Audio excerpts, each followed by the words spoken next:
मित्रांनो, हा शासन निर्णय आहे 18 सप्टेंबर 2025चा, ज्यामध्ये शासनाने आता काय निर्णय घेतलेला आहे, तर मुख्यमंत्री माझी लाडकी बहीण या योजनेअंतर्गत पात्र लाभार्थी महिलांची पडताळणी आणि प्रमाणीकरण करण्यासाठी ई-केवायसी माध्यमातून आधार ऑथेंटिकेशन करण्यास मान्यता देण्यात आलेली आहे. म्हणजे आता ज्या कोणी पात्र लाभार्थी लाडकी बहिणीच्या आहेत, यासाठी त्यांना आता ई-केवायसी करणं हे बंधनकारक राहणार आहे आणि त्यासाठी शासनानं हा शासन निर्णय घेतलेला आहे. तर बघूया शासन निर्णयामध्ये आता ही ई-केवायसी कशा पद्धतीने केली जाणार आहे.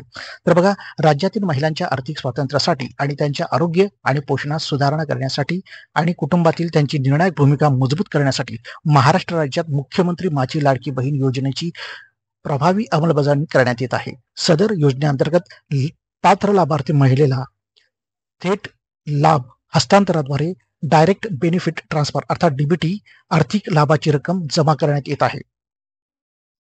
मुख्यमंत्री माझी लाडकी बहीण या संदर्भात आधार, आर्थिक आणि इतर अनुदाने, लाभ आणि सेवांचे लक्षित वितरण अधिनियम 2016च्या कलम 7 मधील तरतुदीच्या अनुषंगाने दिनांक 1/8/2024 अन्वये महाराष्ट्र शासन अधिसूचना अधिसूचित केलेले आहे. सदर अधिसूचनेनुसार मुख्यमंत्री माझी लाडकी बहीण या योजनेअंतर्गत लाभ घेण्यात पात्र असलेली व्यक्ती आधार क्रमांक बाळगत असल्यास पुरावा सादर करेल आणि आधार प्रमाणीकरण करेल असे नमूद केलेले आहे. माननीय मंत्रिमंडळाने घेतलेल्या निर्णयानुसार दरवर्षी जून महिन्यामध्ये या योजनेतील लाभार्थ्यांचे ई-केवायसी करायचे आहे. म्हणजे आता ज्या मुख्यमंत्री लाडकी बहीण योजनेच्या ज्या कोणी लाभार्थी महिला आहेत, त्यांचं दरवर्षी जून महिन्यामध्ये काय केलं जाणार आहे, तर ई-केवायसी त्यांना करणं हे बंधनकारक राहणार आहे. बघा, महिला व बाल विकास विभागाची सब KUA म्हणून UIDने नियुक्ती केलेली आहे. त्यामुळे महिला व बाल विकास विभागाकडून सदर योजनेअंतर्गत पात्र लाभार्थी महिलांची पडताळणी आणि प्रमाणीकरण करण्यासाठी ई-केवायसी माध्यमातून आधार ऑथेंटिकेशन करण्यात येत आहे. त्या अनुषंगाने मुख्यमंत्री माझी लाडकी बहीण योजनेच्या वेब पोर्टलवर व ई-केवायसी सुविधा उपलब्ध करून देऊन सदर योजनेअंतर्गत पात्र लाभार्थी महिलांची पडताळणी आणि प्रमाणीकरण करण्यासाठी ई-केवायसी माध्यमातून आधार ऑथेंटिकेशन करण्याची बाब शासनाच्या विचाराधीन होती. आता शासनाने यासाठी काय निर्णय घेतलेला आहे, तर मुख्यमंत्री माझी लाडकी बहीण या योजनेअंतर्गत पात्र लाभार्थी महिलांची पडताळणी आणि प्रमाणीकरण करण्यासाठी ई-केवायसी माध्यमातून आधार ऑथेंटिकेशन करण्यास शासन मान्यता देत आहे. शासन आता ई-केवायसी करण्यासाठी आता मान्यता दिलेला आहे. मुख्यमंत्री माझी लाडकी बहीण या योजनेच्या आता त्यांनी वेबसाईट दिलेला बघा, ladkibahin.maharashtra.gov. या वेब पोर्टलवर सदरची ई-केवायसी सुविधा उपलब्ध करून देण्यात आलेली आहे. आता या वेब पोर्टलवर ही सुविधा उपलब्ध करून देण्यात आलेली आहे. त्या अनुषंगाने या वेब पोर्टलवर लाभार्थ्यांना प्रत्यक्ष ई-केवायसी बाबत करायची कारवाईची माहिती, ज्याला फ्लो चार्ट विशिष्ट मध्ये देण्यात आलेला आहे. तर यामध्ये माहिती सुद्धा देण्यात आलेली आहे की कशा पद्धतीने ई-केवायसी करायची आहे, त्याची माहिती आपण घेणारच आहोत. बघा, त्यानुसार सदर योजनेअंतर्गत पात्र लाभार्थी महिलांची पडताळणी आणि प्रमाणीकरण चालू आर्थिक वर्षात या परिपत्रकाच्या दिनांकापासून 2 महिन्याच्या आत पूर्ण करणे बंधनकारक आहे. म्हणजे 2 महिन्याच्या आत आता तुम्हाला ही केवायसी करायची आहे. तर बघा, हे परिपत्रक कधीच आहे, तर आजचं म्हणजे 18 सप्टेंबर 2025. म्हणजे हे परिपत्रक निघाल्याच्या 2 महिन्याच्या आत त्यांना सध्या हे करायचं आहे. म्हणजे आता सप्टेंबर, ऑक्टोबर, नोव्हेंबर म्हणजे 18 नोव्हेंबर 2025च्या आत हे त्यांना ई केवायसी करणं हे बंधनकारक असणार आहे. सदर कालावधीत ज्या लाभार्थ्यांनी आधार ऑथेंटिकेशन केले नाही ते पुढील कारवाईस पात्र राहतील याची नोंद घ्यावी. म्हणजे जे कोणी ई केवायसी करणार नाही आहेत ते पुढे त्यांचे जे पात्र असणार नाही आहेत. तसेच या योजनेअंतर्गत दरवर्षी जून महिन्यापासून 2 महिन्याच्या कालावधी या योजनेतील लाभार्थ्यांची ई केवायसी करणे बंधनकारक राहणार आहे. म्हणजेच दरवर्षी जून महिन्यामध्ये ही ई केवायसी केली जाणार. म्हणजे जून महिन्यापासून 2 म्हणजे जुलै आणि ऑगस्ट पर्यंत ही दरवर्षी केली जाणार आहे. परंतु आता सध्या काय केलेलं आहे की सध्या त्यांनी या वर्षीच्या म्हणजे आता जे परिपत्रक केले त्याच्या 2 महिन्याच्या त्यांना करून घेणं बंधनकारक करण्यात आलेलं आहे.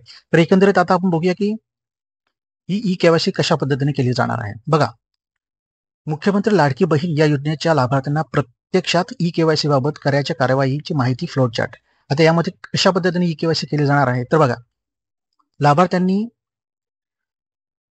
ladkibahin.maharashtra.gov.in या वेबसाईटला भेट द्यायची आहे. हे सुद्धा आपण पाहणार आहोत. नंतर मुख्य पृष्ठावर ई केवायसी बॅनरवर क्लिक करायचं आहे. तिथे ई केवायसी बॅनर आहे, तिथं क्लिक करायचं आहे. त्यानंतर ई केवायसी फॉर्म उघडेल, ज्यामध्ये आपल्याला काय करायचं, ई केवायसी फॉर्म ते उघडला जाणार आहे. मग लाभार्थ्यांनी आधार क्रमांक व पडताळणी संकेतांक कॅप्चा नमूद करून तसेच आधार प्रमाणीकरणासाठी संमती दर्शवून सेंड ओटीपी बटनावर क्लिक करायचं आहे.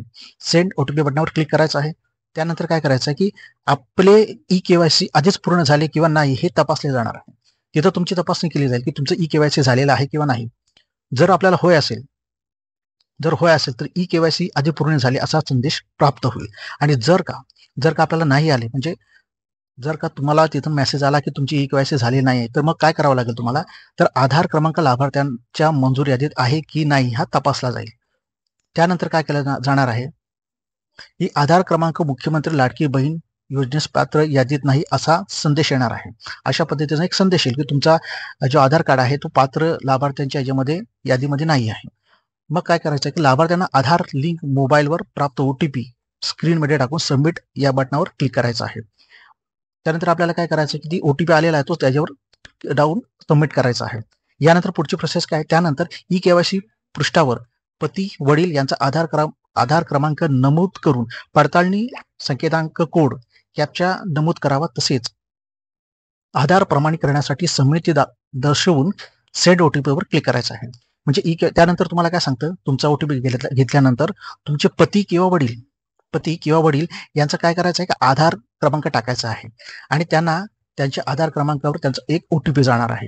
त्यानंतर काय होईल बघा, नंतर पती वडील त्यांचा आधार लिंक मोबाईलवर प्राप्त झालेला ओटीपी स्क्रीनमध्ये टाकून सबमिट करायचा आहे.